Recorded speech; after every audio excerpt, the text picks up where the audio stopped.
On s'intéresse ici à l'ensemble des entiers naturels petit n non nuls, tels que petit n divise 2 puissance n plus 1.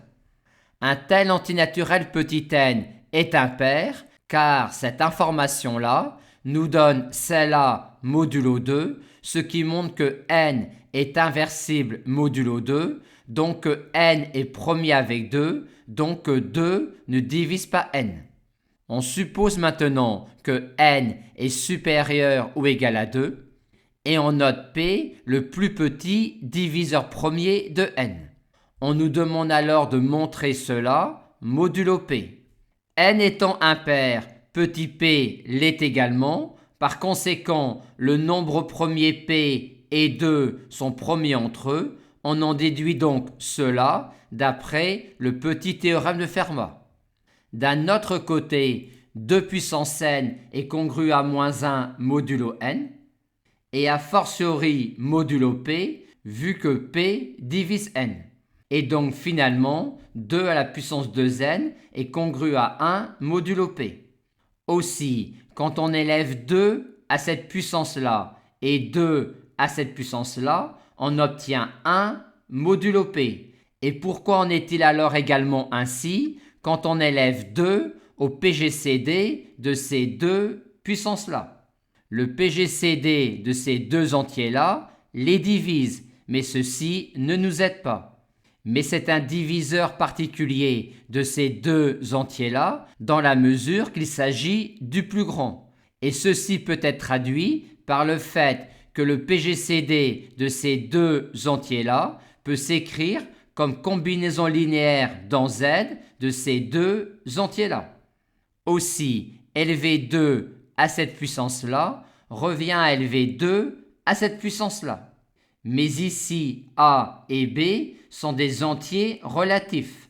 Et on pourrait être réticent à parler de 2 puissance moins 6 modulo P, vu que 2 puissance moins 6 n'est pas un entier relatif. Mais vu que 2 est inversible modulo P, on peut bien élever 2 à la puissance moins 6 modulo P, 2 puissance moins 6 étant alors vu comme l'élévation à la puissance 6 de l'inverse de 2 modulo P. Il n'y a donc pas de problème pour élever 2 à cette puissance-là modulo P en utilisant les résultats précédents, ce qui nous donne bien finalement ce que l'on souhaitait. On nous demande maintenant d'en déduire que P est égal à 3. Vu que l'on nous parle ici du plus petit diviseur premier de petit n, pour travailler sur le PGCD de 2n et de P-1, on va penser à la décomposition en produits de nombres premiers. C'est-à-dire, on va identifier ces deux entiers-là à la suite de leur valuation QADIC. Pour P-1, on peut dire tout de suite que ces valuations QADIC sont toutes nulles pour Q supérieur ou égal à P. Et on peut également dire que sa valuation 2ADIC est supérieure ou égale à 1, vu que P-1 est pair, P étant impair. Intéressons-nous maintenant aux valuations QADIC de 2n. On va pour cela sommer celle de 2 et celle de n. La suite des valuations QADIC de 2 se résume à cela. On va maintenant ajouter les valuations QADIC de n et on sait que la valuation PADIC de n est supérieure ou égale à 1, mais que par contre, toutes les valuations QADIC de n pour Q inférieur strict à P sont nulles.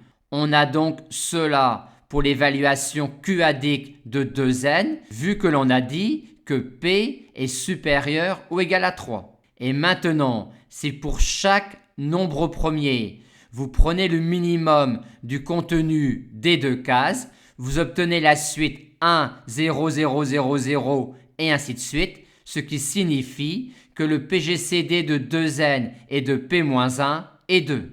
On a donc 4 qui est congru à 1 modulo P, c'est-à-dire encore 3 qui est congru à 0 modulo P, donc P divise 3, ce qui implique que P est égal à 3.